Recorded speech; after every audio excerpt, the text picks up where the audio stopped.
Welcome. In front of me is a Google Pixel 6a, and today I will show you how you can put this phone into Fastboot mode. So to get started, hold power key and the volume up. Let's try that again, there we go. Then select power off, and when the phone turns off, hold power key and volume down. And there we go, we are now in Fastboot mode. As you can see right here. Now we have a couple options that are accessible to us right here. So we can scroll through them or cycle through them using volume keys. As you can see here. And we can restart Bootloader, which is also Fastboot mode basically.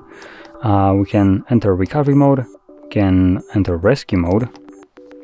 We can do some barcodes, power off the device, and then we are back to start, which takes us back to Android. So this is also one of the ways to leave this mode, so I'm gonna stick with this one, confirm it with power key, and obviously this will put me back to Android. And we're now back. So anyway, if you found this very helpful, don't forget to hit like, subscribe, and thanks for watching.